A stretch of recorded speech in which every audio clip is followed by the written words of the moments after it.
I think a lot of people like to write off the things that they see you and I doing as a talent, like that we were born with this. It's not true. Almost anything that you can do out there is a skill, and a skill is something that you learn. It's not something you're born with. Leadership is not something you're born with. If you believe that kind of stuff, you're just creating a self-limiting belief that is going to really keep you from your potential. So when you realize that everything out there is really a skill, you start to looking for ways to, how do I enhance that skill? Well, go hire somebody that can teach you that skill. Go read books, go listen to podcasts, go watch YouTube videos, go learn some skill. Practice. That's the only way you're going to improve. Are you confident? Do you have consistency? How much conviction do you have? I'm Daniel Gomez, the Confidence Architect, a business strategist, keynote speaker, executive coach, and best-selling author. On the Daniel Gomez Inspire Show, we will help you unlock confidence to create consistency and develop conviction. Together, we will discover the key that unlocks your confidence. Welcome to the Daniel Gomez Inspire Show. Today we have an amazing guest. We have the one and only Mr. Tony Whatley here from Houston, Texas. He's a native Texan here. I'm down the street in San Antonio. And when I first met Tony, he was just an amazing person. He really just impressed me because my book was coming out. It wasn't even finished yet. And he gave me a lot of information that just really the normal person wouldn't do it. The normal person wouldn't want to help you. And Tony, you're not normal. So welcome to the Daniel Gomez Inspire Show, Tony. Thank you, man. Tell us a little bit about yourself. Man, I am absolutely not normal. So thank you for dropping that. But you know what? I wouldn't have it any other way, because I think our uniqueness is our strength. Yeah, a little bit about me. Grew up lower middle class here in the Houston area, two blue-collar, hardworking parents, dad ex-military and U.S. Marines. Mom worked in the public school system as a cafeteria worker. I learned as a child that if I wanted to achieve things, that I had to go out there and figure out things for myself. And that's what I did. I put myself through engineering school. I worked as a laborer and as a pipe fitter in the chemical refineries, just like my dad did after his military career. That led on to me starting businesses while working in project management, engineering, and oil and gas for the last 25 years. And nowadays people introduce me as the side hustle millionaire, and that's the title of the book that I wrote that became a #1 bestseller on Amazon. But it all is because I started a company that grew into the largest automotive community for General Motors performance cars on the internet. So over 300,000 registered members at the time. We sold that around 2007. Became a multimillionaire after that. And been a great opportunity to learn a lot about business, a lot about myself, and really start to help other people to build their own companies. Well, what I love about you is, first of all, you're a native Texan. And second of all, you just have good stuff, man. You have good quality content that comes out of your show, the 365-degree podcast. And you have great stuff, man. And I can really tell when I talk to you, you care. And you always lend a helping hand. Where did you get that? Just too many people of your caliber don't lend a helping hand. And I just say that because just in corporate America and the industries that I've been in the automotive world, sometimes when you reach that pinnacle of success, most people look down on people and don't want to assist them and don't want to lift them up. And I see that you're always lifting people up around you. Where did you get that quality from? Definitely came from my mother. So she's a Japanese immigrant. I was born in Japan and my dad was in the military. And coming over here as a Japanese woman and not knowing English and just really not fitting in. I mean, we grew up here in Texas, which was pretty much the typical oil redneck type community, and having an Asian mom, it was a little bit different. And seeing, I get to experience racism. I've bled over racism and things like that too. Some people think racism just comes around with the color of your skin, but it's not true. It's just, we all have different experiences with that.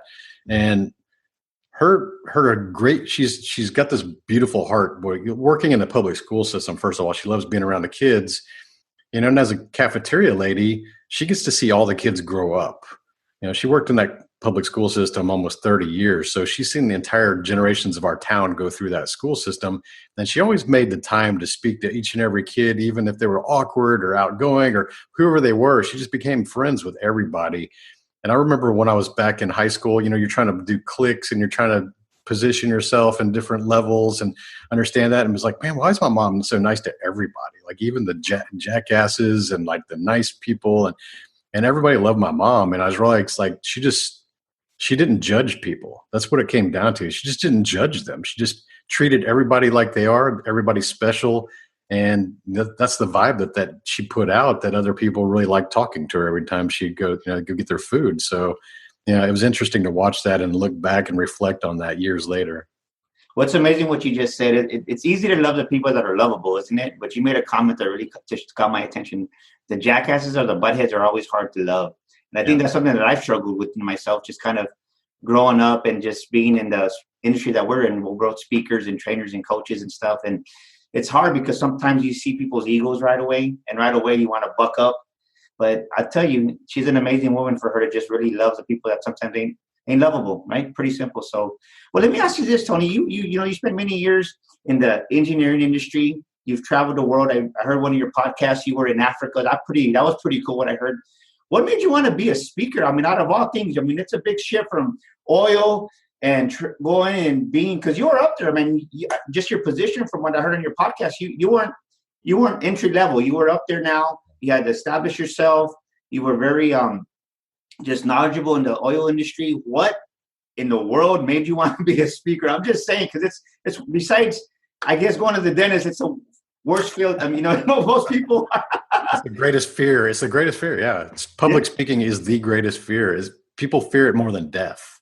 Yeah. It's kind of funny because you and I both are speakers now, and we hear that and we're like, really? But I think you look back before you were doing it, there was a little fear about it, right? Being criticized, potentially putting yourself out there, opening for ridicule or anything like that. That's what keeps most people from even trying, is they're not afraid of failing. They're afraid of what people are going to say about their failure. So if you can avoid situations where you're not going to open up yourself for criticism or ridicule or any kind of bullying or things like that, most people just kind of avoid that situation altogether. And they just kind of think that, oh, I'm just scared of public speaking. But none of us are scared of speaking. None of us are scared of putting our message out there. We're just scared of putting it in front of people who don't know us, right? People get around their closest friends. They could be the deepest introverts out there, and they could get around their circle of tight-knit friends, and then they show who they truly are. They're cracking jokes and relaxed and just saying whatever is on their mind. They're not being judged. So to go into the other world of putting yourself out there in front of millions of people who don't know you, it's pretty scary, because now you don't get to control that circle. You got to put your words out there, and there's always some kind of a repercussion perhaps, or maybe some kind of a result, or maybe it's a good result. But the fear of the unknown will keep people from wanting to do that. So for me, I'd never wanted to be a public speaker until I started taking training, and I started to get pretty good at it. And that's what led into it. So I've always been a leader. I get that from my dad. He was a gunnery sergeant. And even in his career, he worked up from journeyman and became, supervisor and foreman and all these things, and plant supervisors. So I got to see a good role model for leadership coming out of the military and working through his entire career.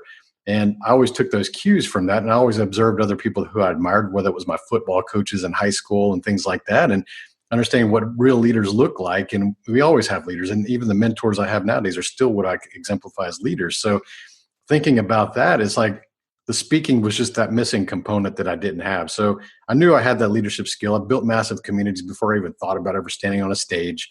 But I'm more of a servant leader. I like to embed myself within the community or the fan base that I work within, and lead from inside and interact with them on a level basis that's equal to their own, where most people want to lead from the top of the mountain and pound their chest, and it comes about my ego, and you guys are all here because of me. And it's just a lot of self-centered, egotistical type leadership that we see out there.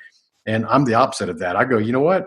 Hey guys, let's all go do this together. Let's all jump in and push this rock up this hill together. Like, I'm getting in there and getting dirty in the trenches with the people, and that's what they admire about what I do. And I don't come across as like, well, I'm just a super badass and everybody else is below me, and like, you're very fortunate to be in my proximity. And some people really make you feel that way, right? Yeah. So let me ask you me, this, because it's a big shift. So I know when I started doing the speaking and everything, my confidence, I was lost there I would honestly say I was lost probably for about 2.5 months. So for somebody that's listening right now that is thinking about making it a transition, and they don't have that confidence, they don't have that belief in themselves, what did Tony Whatley do to build his confidence? And let me first ask this question. How was your level of confidence when you made that transition into it? And how did you build it up? Because I see you now, man, you're pretty amazing. You have this stance about you. You come across confident. I see that, and I love it, because it's genuine though. It's not a cocky confidence. It's a subtle, like you said, servanthood confidence. So what did Tony Whatley do to build his confidence, and where was it his confidence in that transition? I would say that Confidence for me showed up around junior high. And I was never the cocky type person. I was just very certain about my abilities. And if I wasn't certain about certain abilities, I would go invest in time and practice to get better at those abilities. I think a lot of people like to write off the things that they see you and I doing as a talent, like that we were born with this. It's not true. Almost anything that you can do out there is a skill, and a skill is something that you learn. It's not something you're born with. Leadership is not something you're born with. If you believe that kind of stuff, you're just creating a self-limiting belief that is going to really keep you from your potential. So when you realize that everything out there is really a skill, you start to looking for ways to, how do I enhance that skill? Well, go hire somebody that can teach you that skill. Go read books, go listen to podcasts, go watch YouTube videos, go learn some skill. Practice. That's the only way you're going to improve. It's just like when you go to the gym, the only way you get stronger is by doing reps. You got to keep doing these repetitions to be able to get the skills that you want in the level that you want them. Most people are unwilling to do that. They just go, I can never do that. But you know what? For me, public speaking is just another language. It's another tactic. It's another strategy. If you're bilingual, Daniel, you speak Spanish, you speak English. Those are not things you were born with. Those were skills that you had to learn. You had to practice, and you got better, and you got exceptional at both of those. So when you think about public speaking, it's just another form of communication. It's literally like another language. Like if you want to go learn German or Cantonese or whatever, you can go learn public speaking. I've trained dozens and dozens of people as a president of a Toastmasters club. I've seen people come in and just shaking like a leaf and just completely sweating at the front of the group, like the first few meetings. And then 6 months later, they're not even the same person. It's the transformation that happens so fast. And I'll tell you that being in that Toastmasters organization for 2.5 years, on average is 3 to 6 months where we see a transition from someone that's completely different. And the beauty of that is when you gain these skills and that confidence to be able to go and stand in front of people and communicate effectively and engaging and have that conviction that we talk about. Yes. You know what? You take that with you the rest of your life. It's going to benefit you in so many aspects of your life, and the confidence and being able to communicate effectively that's going to apply for anything that you're building in your business, your personal brand, your one-on-one relationships, speaking to your kids, maybe asking for that job or that promotion. These are all requiring personal development skills, confidence, certainty, and communication skills. And people greatly underestimate that because they go, well, I can't do that. They see you up there, Daniel, they go, man, I can never do that. Tony, see you on that podcast. I see you on those stages. Like, I could never do that. Yeah. Nobody can do that until they try. Nobody can do that. Yeah. I love what you said. So what I hear you saying is you don't have to be great to start, but you do have to start to be great. That's one of my favorite quotes. I don't know who said it. It's unknown to me because many people use it, but I want my audience to hear that. You don't have to be great to start, but you do have to start somewhere to be great. And Tony's right. I remember the first video I did, Tony, it was a YouTube video, and I actually had it on my website. And my friend goes, dude, you had that junk on your website? I'm like, yeah. He goes, I wouldn't hire it. I go, I know I wouldn't hire myself. So let me ask you this. What give us a tidbit, whether it's not just us for speaking, but what can somebody do that if, say they're scared, right? Just to say right now we're going through this COVID, we're in quarantine, and there's a lot of people that lost their jobs. There's a lot of people that are thinking, hey, this is the time to make the move. But they just have that fear factor. What's 2 bits of information, 2 golden nuggets that you can drop right now to really just say, hey, that was me at one point and I did it. So what we talk about it, but give us a couple of action steps if you don't mind, Tony.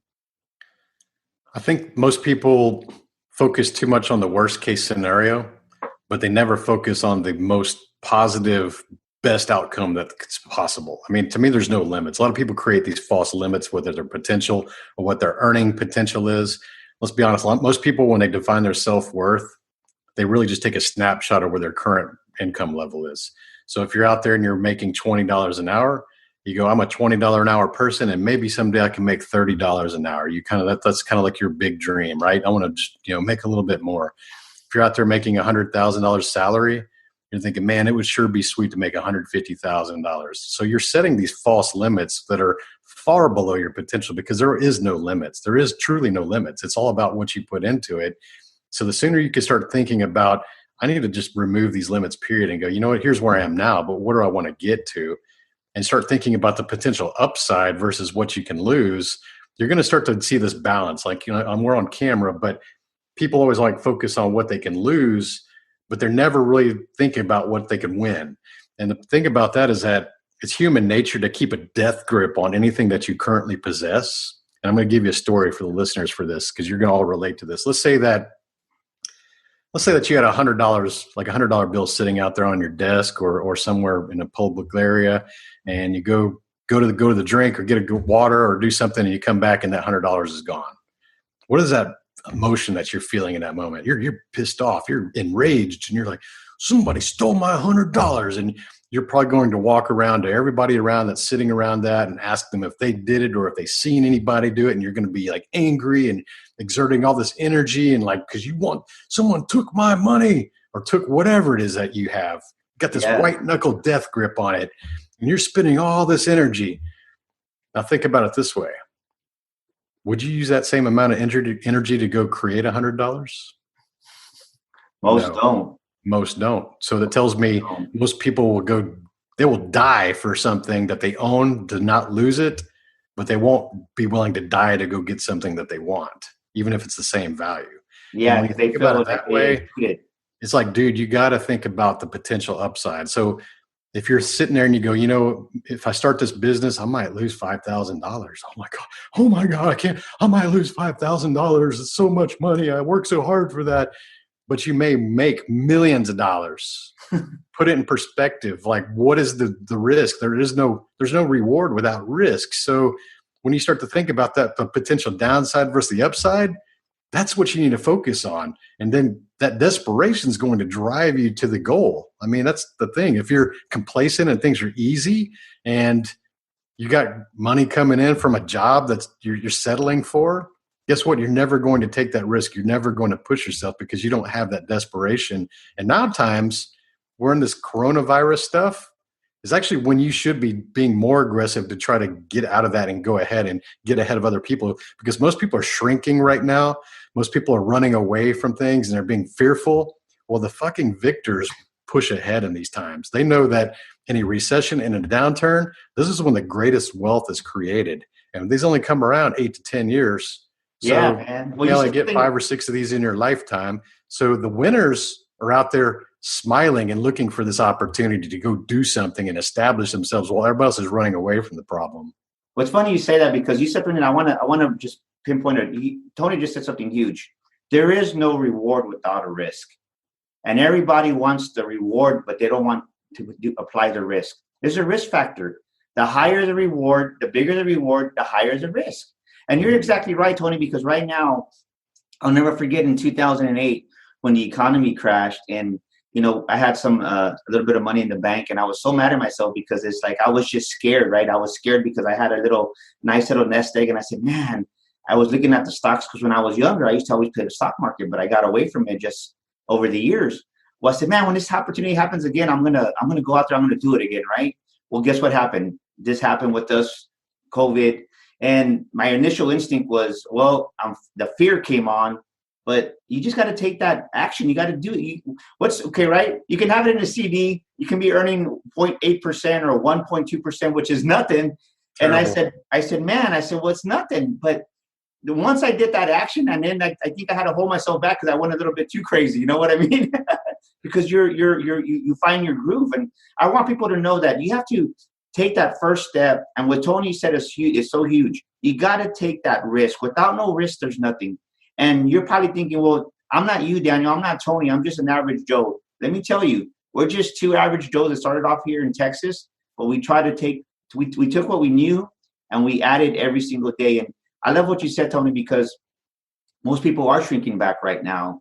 And I asked myself this question: what am I going to do during this downturn? Am I going to be scared? Or am I going to practice what I preach? And most people, they don't practice what they're preaching. I said, I'm going to make an investment in myself right now. I'm going to go out.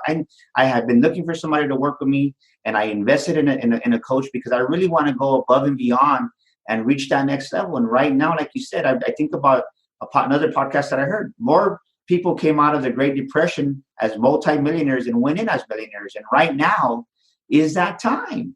So let me ask you this, Tony.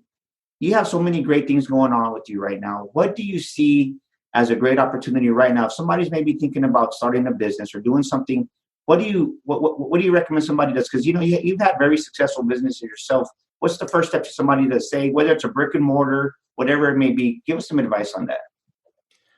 I've always been about online businesses because some of my non-negotiables when I create personal businesses of my own is I don't want to have to be anywhere or any place at any time. I want to be able to run businesses wherever I want to be in the world from a cell phone. So as long as I've got a cell phone signal and internet, I can run my businesses, and that includes my coaching. So my non-negotiables are a lot different from having different types of businesses and being invested in different types of businesses. So you're going to look at what your non-negotiables are first. And don't consider that as your job. Like most people look at their job and they just want to replace their job. That's like the very entry level entrepreneurship, just starting to get into the thinking things. I'll tell you, Dana, when I work with coaching clients and we're building their first company, I always ask them this question: what is your financial goal? I'm going to ask your listeners right now, what is your financial goal? Let's say you're working with me and I go, hey, what's your financial goal for this company in the first year? And I want your listeners to think about what is your first, if you're going to start a business, what would your financial goal be? And I'm going to guess that 9 out of 10 of you just thought about the salary that you're making right now. And that's a terrible way to start because you've already created a false ceiling of your potential again that we talked about earlier. So 9 times out of 10 people will tell me their salary, sometimes to the dollar. It's funny. They'll be like, yes, $123,000 and $5,500. Like, what the hell is like, where'd that number come from? Like, well, that's what I make. So most people think of entrepreneurship as like the shell game. You know, they're just taking it from a job and then they're basically replacing it with a business. That's not what entrepreneurship is. We're not trying to get you to just be self-employed because that's the intermediate version of entrepreneurship. That just means you created yourself a job. You're not creating yourself a business or a process or a brand or something that's valuable to potential buyer later on. So you got to get out of that job mentality and quit thinking you're just going to go create another job. You need to go out there and create a business. That's a different approach. So then when you give somebody else, it's like, oh, okay, now what's your goal? They go, man, I want to make $1 million a year. It's like, that's better. That's a better way to think about these things because why not $1 million? Why not a billionaire? You think Jeff Bezos thought he'd be a billionaire? You think Elon Musk thought he'd be a billionaire? No, they didn't. Well, Jeff Bezos, I read somewhere he was making, when he left his job, over $300,000 a year, I think. And his boss said he was crazy. Yep. And he pitched the idea to his boss, and then his boss became an investor because he had that conviction that we talk about. He had that passion about what he talks about. So when you buy into whatever you want to do, people will follow you. Some people are going to follow you. And I love what you said, Tony. So let's do a shift here. Let me ask you this. Because right now, businesses, everything's a little bit tough. Let's be honest, right? A lot of people are going through challenges. What's one of the hardest challenges Tony Whatley's ever gone through in his life? I would say that the hardest challenge of my life happened in year 1999 and 2000, that period. And the reason is that there was a downturn in my industry. I only had about 6 months of experience, so I got laid off. And all I had was credit cards to live off of for about 6 months. I racked up a bunch of debt. And I had a pregnant girlfriend at the time. And it was an unplanned pregnancy. I was unemployed, about $40,000 of debt, in a relationship that was toxic. Just she was very unsupportive of the things that I wanted to build and things that I wanted to do with my life. And I felt like I was trapped and I was going through depression because I literally would just get up every morning and dread waking up and then get in my truck and then find myself at the job site when I finally did get another job and just not even realizing how I got there. I was just kind of going through the motions every day, thinking that my life was spiraling out of control. And how did I screw up so bad? You know, things like this. And for me, the hardest part was leaving that relationship. You know, my son, he was almost 1 year old, but it was just such a terrible, unsupportive relationship. And I was already depressed. And I just, the biggest fear was leaving my son. Like, who would raise my son? Who would she select as a stepdad to raise my son? And that was the hardest decision I've ever had to make. But I'll tell you that when I made that decision to finally leave, it was the best decision I ever made at the same time. Because after that time, it started to seem like the depression cloud started to move away because I just moved away from the things that were driving me crazy. And I started to see a brighter light, a potential again, return in my life. And that's when I started my business. So a lot of people have these excuses and they come to me, Dan, they say, man, I can't start a business, dude. I got kids and I got a wife and I'm full-time job. It's all bullshit. It's all bullshit. Because what you're telling me is that millions of other people have not become successful with kids or millions of other people have not started businesses because they had a job. Like, it's bullshit. It is bullshit. So I agree with you 100%. Think about that. And it's like, for me, I started a business, $40,000 in debt, working 3 jobs to dig myself out of that hole. I'd go work my engineering job, go wait tables 7 nights a week, and now I go work on cars at a mechanic shop Saturday and Sunday morning. So 3 jobs, depression, newborn kid, angry ex, 2 apartments, child support, all this shit in my life, and depression, and I still started a business, which 5 years later sold for multiple millions of dollars. What'd you learn from all that experience? That I'm just really fucking tough and I don't quit. I'm very consistent. I don't make excuses. I never have. Yeah. I said, what's the solution? What are the things I can control? Well, I'm broke and I don't have any money, so I need to go get another job. Well, I'm not making enough. No, I need to go get a 3rd job. And instead of sitting around and bitching and trying to be a victim and saying all these bad things are happening to me and I'm never going to be sick. Like, no, dude. Like, if you're sitting out there, you can control what you can control. And anything outside your control, you just disregard that shit. It's a distraction. I love that because you can't control other people. You can't control what they say about you. You can't control your job laying you off. You can't control any of that shit. But you can control what you do and what actions you take and your excuses or your level of tolerance. And you can control if you quit or not. I love that, man. I love that. I was just on a call with a client last week, and we were just talking about going through some stuff. And he's like, well, I can't do it because of this. Right? They give us, they don't call them excuses. They give us reasons. And the reason and excuse is the same thing. Yep. And I said, let me tell you something. I said, when I started my business, when I decided to leave what I was very comfortable in the automotive world, my wife had just had her double mastectomy. And I started my business. I didn't see what I was going through. I didn't see it. I couldn't see it. I just knew that I was going to go out there. I've always taken action. And now when I look back, and if I was to really sit back and analyze it and say, well, what's the best time to start a business? Heck, it ain't going to be when your wife had a double mastectomy and is going through stage 3 cancer. But when somebody, I agree with you 100%. When somebody gives you reasons, excuses, it's bull, because it's how bad do you want it? And all I knew is that I had to make money because my wife wasn't going to be working for a while. And I knew that I could sell because my background was automotive industry. I ran dealerships. And when I tell people that story, they just stay there and they're like, they don't know what to say. And then I've actually had some person, one client get upset with me because they're like, well, that's you. And I'm like, I'm no better than you. And I love what you said. I know why. You want me to tell the listeners why that people use that excuse? Yeah, come on. This is a great conversation. I'm really enjoying it, man. That's we're having fun here. So if you're sitting around and you're listening to this and you've got those excuses about why you're not wanting to get fit, why you're got a shitty relationship, why you're not starting that company, why you're putting up with that bullshit at that job that you're settling for, and you got all these excuses, you need to look around at the people you hang around with. It's the circle of people that you surround yourself with that keep you in those excuse patterns. And basically, when you hang around with other people who aspire to be average and you use an excuse for why you're not doing something or why you've not achieved something, those average people will validate that bit and they'll say things like, yeah, man, me too. Yeah, I agree, man, me too. Or you say, oh, yeah, I'm so busy, I can't start, but yeah, me too. But you start hanging around with people who perform and hanging around with people who challenge you and hanging around people who see the potential within you that you don't even see yourself, they're going to have a little bit different response, aren't they, Daniel? When you give them that lame-ass excuse, they're going to be like, what the fuck?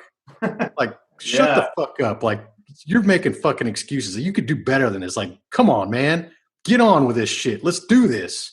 Yeah. That's the kind of people you need to surround yourself with. And that's the reason people have excuses, because they hang around with a bunch of people who aspire to do nothing with their lives, validating themselves with these stupid excuses back and forth.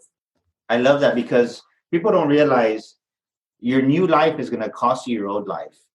Your new life is going to cost you your old life. And there's no way around it. And too many people don't want to let go of the past. I heard something through one of my mentors. He told me this. He goes, look, if you're talking about your past all the time, you're never going to move forward. You got to start talking about the future. You got to have that vision of yourself. And I'll never forget, he goes, put a picture of where you want to be. Put a picture of a car you want to buy, a house you want to buy. And I didn't really believe it. And then I started doing a vision exercise with my wife. And I really started it was amazing when I started doing this exercise. I didn't see myself with the same group of people. And me and you cannot have kind of had this conversation. It's not that those people were bad. I think right now many people feel guilty because they feel that let me explain this. You don't know anybody nothing. You don't know anybody nothing. I want the listeners to know that if somebody's giving you manipulation or a guilt trip, that's not a person you want to be around anyways. No. And when I finally made the decision, it's not that we're better than people, but you're just going down a different road. Imagine you're going down a dirt road in the country. We're in Texas, right? And you come to that Y, and they want to go fishing, but you know what? I don't want to go fishing. I want to go race car driving. Well, then go race car driving. It's the same thing. And you're going to meet new friends in that different proximity when you just realize and you take that step. Because I'll tell you, I actually got lonely when I started my business, Tony. There was probably for about 4 or 5 months, I really just being an entrepreneur, traveling. I missed some of my old friends, and I was really close to them. But I will say I did. I don't want to say, man, maybe I got depressed a couple of weeks or so. But as soon as you go through that, next thing you know, whether you believe in God or the universe, they bring you somebody. And like you, man, I mean, it's like I talk to you more than I talk to people here in San Antonio. And the people will, when you change your vibration, you attract the people that are supposed to be helping you there. So that's awesome, man. So let me say this. Let me ask you this. You're very consistent in everything that you do. I see you. You're always active. You put out good stuff. If somebody wants to work on their consistency, how can they do that? So I think that the benefit I have there is working 20 years in project management. So I used to manage hundreds of millions of dollars in offshore construction projects, a lot of moving parts, $1 million a day burn rate, a lot of high risk, dangerous work that people could get killed from. So for most people, that was a very high stress type position that I would be in, but I handle that exceptionally well. I'm very calm and I can see things and I don't let emotions cloud my judgments. So from project management at a very, very high level, probably the highest level there really is, you start thinking about, how do I apply this to business? And how do I apply this to goals? Because at the end of the day, a project is a goal. It's something that you want to create, a tangible outcome, level of quality, amount of budget that you have, the amount of man hours that you have, everything goes into this timeline schedule of a project. So as a project manager, we have to know all the little tasks that lead to that goal that we desire in the timeline. And you're going to look back at the calendar and the schedule and go, well, I need to be a little bit more aggressive here to get that result. Otherwise, we're going to get behind schedule again, right? Or maybe we need to add some more resources here because I'm kind of getting behind. Maybe I need to hire somebody else to farm some of this stuff out. So I look at things as little increments, and that's very important because you can only execute the step that you're on. Most people get clouded by all the other steps that are coming, and they get distracted, and they're not focused on the one that really is going to keep everything from falling apart. So when you start to think about what we call the critical path of a schedule, if I don't do this one task, then these other ones aren't going to happen anyway. So I can't even worry about that stuff right now. I need to focus on this one. So I think like that, and I'm very good at understanding that big picture mentality of everything I build. Yeah. And you just apply it to business. So for me, I love that. Consistency is all about, I know where this is going. I've already established a plan. Where's the step that I'm on today, and how do I do that the best way possible? Is there an advantage I can take during that step to get ahead maybe, or double up on an effort or get a better result? Those are the kind of things that you're looking for, because even as a project manager, you're trying to save money when you can, trying to do things a little bit more efficiently when you can, because you're looking at the big result at the end, but you're not focused on all the steps that follow. You're just looking at that one thing. And so I think a lot of times people talk about priorities with an S. We only really have one priority. And if there's a great book Gary Keller wrote called The One Thing, and he teaches you that mindset, how he became a billionaire in real estate. He's always focused on one priority, just one, because that's the word, is priority, not priorities. There's no priorities. Yeah. So when you start to reframe the way you think, you go, okay, what is that one task that is going to move my progress needle closer to my goal? There's only one. Let's say you do a to-do list. Everybody's got to-do lists. Maybe you got Post-it notes stuck all over your monitor or your desk, or you got a whiteboard with a bunch of shit written on it. There's only one thing on there that you can do right now that you can control. There's only one thing, and that one thing is going to move your progress the most. So you need to focus on that one thing and not be focused on the distractions, things that most people want to feel like they're busy. They like to do busy work. Such a busy day. I just did all this busy work. But then you look at the progress and you go, you didn't move, dude. Like, you didn't get anywhere with all that busy work. So why'd you do it? Well, I just felt like it's just chipping away at it, man. I'm chipping. No, dude. Like, you had a big brick over here that you avoided all day, and you did 10 little baby bricks that don't even make up to one speck of the big brick. And here's an indicator for people when they want to understand what the one thing is. It's usually the thing that you avoid. It's usually the thing that you procrastinate.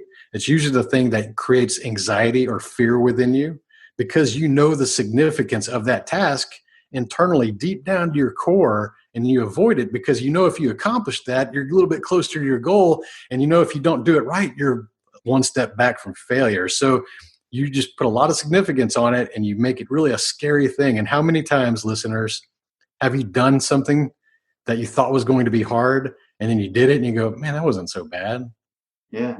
Happens all the time. They overthink it. What came to mind when you were saying that is, for those sports people listening to this part of this, is that it's like, think of how many great teams in the playoffs and the NFL, they're ranked number one, and they're playing the 8th seed, and they oversee it because the big rivals coming up the following weekend. Yep. And boom, what happens? They freaking lose. Yep. Because and it's not even as talented of a team. I've seen that in football. I've seen it in basketball. But hey, you got to take one game at a time, and that's what I hear you saying. You got to take one game at a time, one step at a time, and don't overlook the blessing that's in front of you right now. Don't overlook the opportunity, because right there is where you're at, is where you're supposed to be in that moment. And I agree with you 110% there. Man, that's good stuff, Tony. So let's take a shift. Let me ask you this. What does success mean to Tony Whatley? I think you could have asked me that in different decades of my life, and I would have given you a different answer. And that's important to point out, only because your purpose and your goals tend to change, and that's okay. So if you're listening to this in your 20s, you're going to have a different purpose and goals in your 20s, your 30s, your 40s, 50s, 60s. Like, it always changes, and embrace knowing that, because I don't like looking at young people and saying, man, you need to find your why, or you need to discover your purpose, or like, nobody has that answer. I'm 47 and I don't have all those answers. You're 46, Dan, you don't have all those answers yet. So how do we expect younger people to have answers that we don't even have? So understand that you think about this as like, success in my 20s was more about trying to climb that corporate ladder, because here's a bad thing for you. If you're working a job, it's really easy to climb the corporate ladder when you're young, because entry-level positions level up pretty quickly. But then when you get around 35, 40 years old, there's fewer of those positions to move up into. And you're going to find that the timeline between promotions and raises actually takes a lot longer when you reach your 40s. So be prepared. If you think like you're some hot shot climbing the corporate ladder and you're 25, 30 years old, and you think like, man, I'm killing it, you're going to hit a wall, and it's going to be a reality wall when you turn 35, 40. And you're going to start to see 10-year spans before you get promoted again. Just preparing you. So don't think this thing that you're going through right now is like going to go all the way through. Now, if you get into entrepreneurship, you can control it as much as you want. Now, here's the other thing. Success in my 20s was all about trying to prove myself and establish myself. And maybe you still had some of that self-doubt or that insecurity. So you're always trying to get validation for the things you're doing. And you're trying to just improve a little bit, getting a little bit more knowledge, a little bit more skill. And the value thing that I valued the most in my 20s was trying to get some experience and like padding your resume and making it look good and making it look better than it really is actually, because most people do that. 30s was all about, hey, I'm making money now. You know, I'm going to chase dollars. I'm going to do things. I'm going to travel for work. I'm going to just pack in a bunch of hours, and I got all this energy. And I sold my company at 34, became multimillionaire, and I was just snowballing this money and like working these, international jobs and big projects and getting these raises because I had the confidence, because I had the money, which led to the promotions a lot sooner than most people have because I didn't need their money. And that's another tip that I'll say with entrepreneurship is when you own businesses and you got income coming in that's not from a boss, you will have a lot more confidence that you could take into the job force as well. Most people don't ever get to experience that because they use their paycheck as a ransom note. Like, you must do what we say or we don't give you this paycheck. You don't have to fall for those games when you have money coming in externally. So in 40s, I start thinking more about impact. Success is more about impact. Like, how do I create some kind of generational legacy for not only me and my family, but everybody else that I'm serving? And I think about less about the financials and the material. I mean, I had 10 cars in the driveway. I've had fancy shit. I still have fancy house, fancy lifestyle, but it's not the source of happiness. And we hear that a lot. Most people are like, oh, well, that's easy for you to say. You have all. Like, no, I'm telling you, like, I was happy when I was broke, dude.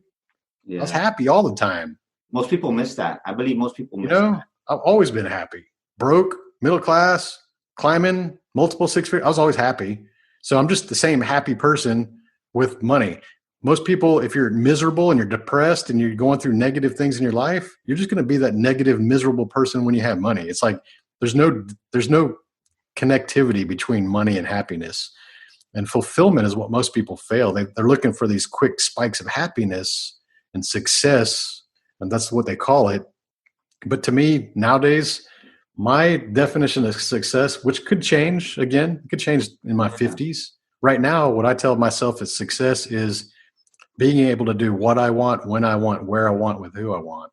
Man, I love this conversation. Since we're talking about success, I've seen many people tell me that they're not successful because they don't believe they deserve it. And success, like I said, can mean, like you just gave a great definition of what it is to you. And I loved it, man. Good stuff. But you said something that kind of caught my attention. I was having a conversation about money with someone, and we were just talking about it. And they're like, I think most people view money as an evil. Most people don't deserve that they deserve to really be wealthy. And it's ironic that you said what you said, because I said, well, how much money do you want to make? They're like, well, I'm making a lot of money. And it wasn't a lot of money, but I didn't say that. But I said, well, do you see yourself making $100,000 a year?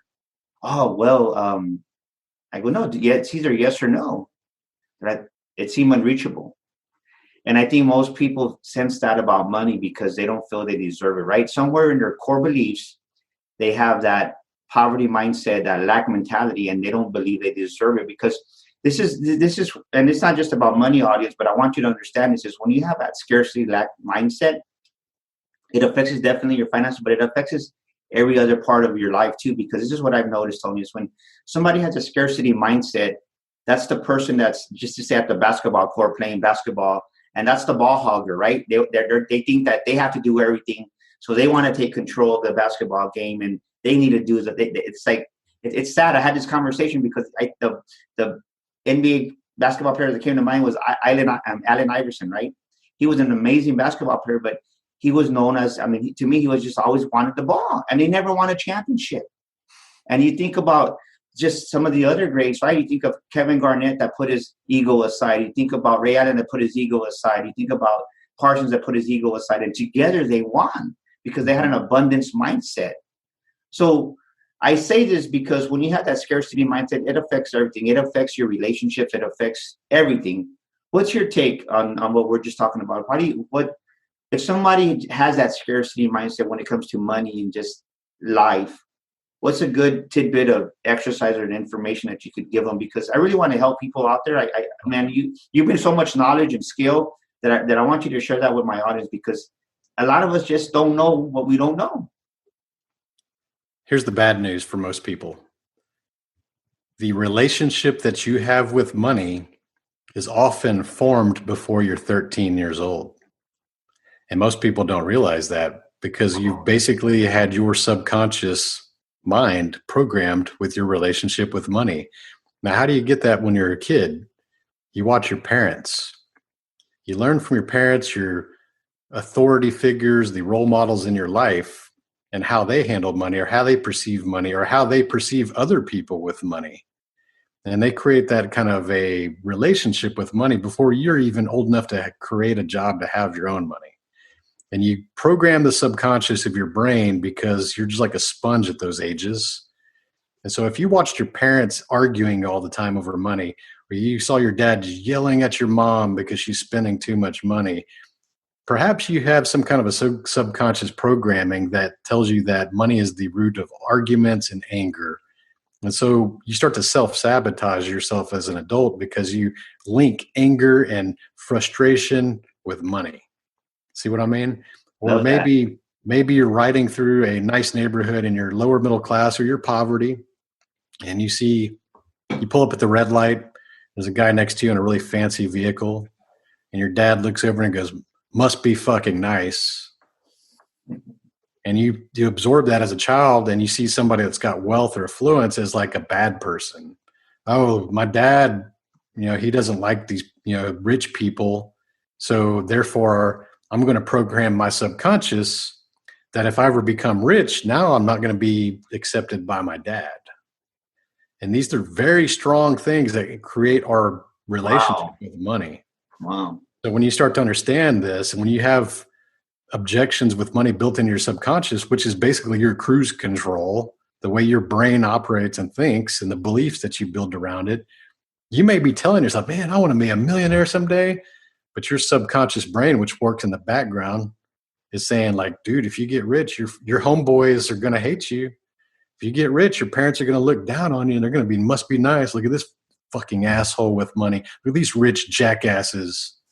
See the whole like economic divides that were created, especially with politics nowadays. Yes. You'll find a lot of times that relationship with money is based around the politics that your parents adopted. And they go, well, you know what? All these rich people are stealing all our money. And so you start to associate wealth with criminal. And it's just not true. So you got to really question yourself, why do I believe this way? Because what's going to happen is you're going to start to self-sabotage. You're going to get these opportunities to become successful yourself. And you're going to find out ways to self-destruct or spend all that money and lose it all, or do something just to get back to where you're comfortable again, because you don't want to be judged like that. And you don't even know that you're doing this. It's crazy stuff. Yeah, well, they have that internal governor where they reach and it's true, because I remember when I came back from California, I shared the stage with Tom Bilyeu, and man, I was on cloud nine, and I was really like out of my comfort zone, right, internally, but I was celebrating, I was excited, and I guess I was just so much passion, fulfillment was there that I came back and I was like, what's wrong with me, right? I was picking arguments with my wife, and it's because you got to bring yourself back down to your comfort zone. And so I pushed through that, but I definitely agree with you on that. Most people, they don't realize that they have the ability within themselves to change that. So something that I've done, Tony, myself, because I had that, right? I was comfortable making a certain amount of money. And then one of my mentors says, dude, that's not a lot of money. You think millions. I mean, he goes, $1 million isn't a lot of money. Think multi-millions. Mm-hmm. But when he told me that, I didn't embrace it. I can honestly tell you that. And the more I spend time with them, he goes, just go make more money, Daniel. And I'll tell you, after I started thinking that way, and this is what I would recommend people do. If you have that scarcity lack mentality, just to say you're used to going out to eat at McDonald's, well, then next time go to a nicer restaurant. And then if you go to Chili's, well, then go to a nicer one next time. Like when you were here in San Antonio, we went to Little Ryan Steakhouse. It's an upper scale restaurant. So I would say challenge yourself to put yourself in situations where you start to increase your thinking.